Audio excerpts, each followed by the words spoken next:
Sa video na ito ay pag-usapan po natin ang isang malaking balita na galing po sa mundo ng global finance. Kumpirmado na po ng SWIFT na hindi po sila gagawa ng kanilang sariling digital asset.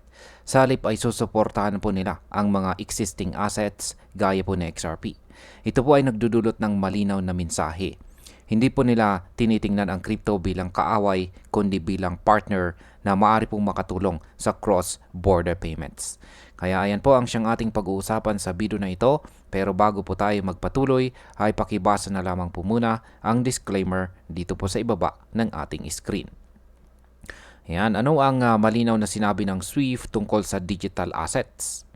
Ayon po mismo sa kanilang pahayag, ang SWIFT ay hindi po maglalabas ng kanilang sariling cryptocurrencies or cryptocurrency. Ang focus po nila ay manatiling network na nag-uugnay sa mga bangko at financial institutions sa buong mundo.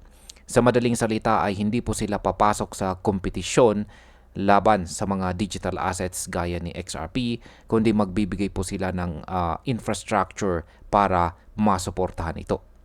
Kaya sa market impact, ang malinaw na posisyon na ito mula sa SWIFT ay nagdaragdag ng kredibilidad kay XRP at maaring magbigay po ng kumpiyansa sa mga investors na naniniwala sa kanyang long-term role sa global finance. Ngayon ay paano po susuportahan ng SWIFT ang mga cryptocurrencies gaya ng XRP? Ipinaliwanag po nila na bukas ang kanilang Global Payment Innovation Service or GPI para makipagtrabaho kasama ang mga digital assets kung pipiliin ito ng mga bangko. Ang ibig pong sabihin nito ay kung may financial institution na gustong gumamit ng XRP para sa settlement, may kakayan po ang SWIFT na suportahan ito. Hindi po sila gagawa ng sarili nilang token gaya ng ginagawa ni Ripple sa paggamit kay XRP. Ang approach po nila ay mas flexible. Ang gusto po nilang ipakita ay sila ay isang neutral na network na handang umangkop sa kahit anong financial instrument na kailangan ng mga miyembrong bangko. Sa market impact, ang pagbubukas po ng ganitong posibilidad ay nagbibigay ng mas mataas na chance na maisama po sa XRP sa mas maraming international settlement. Kapag nangyari po ito, tataas po ang kanyang demand na pwedeng magtulak ng kanyang presyo pataas. Ngayon ay ano naman ang naging reaksyon ng crypto community dito? Ayan. Ibinigay po ng researcher na si Smoke ang dokumentong ito sa X. Ayan, nakikita po natin yung mga dokumento. Mabilis po itong nakakuha ng atensyon. May mga komento na nagsasabing ang confirmation na ito ay sumasalungat sa madalas na naririnig na narrative na si SWIFT at ang mga bangko ay hindi kailanman tatanggap kay XRP. Pero ang lumabas po na pahayag ay kabaliktaran. Ipinapakita po nito na ang SWIFT ay hindi po nakikipaglaban kay XRP. Sa halip ay binubuksan po nila ang kanilang pinto para suportahan ang kanyang paggamit kung gugustuhin ng mga bangko.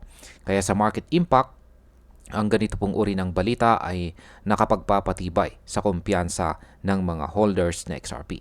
Kapag patuloy po na kinikilala ng mga malalaking institution ang kanyang gamit, posible pong magkaroon ng mas malaking pag-angat sa presyo sa hinaharap.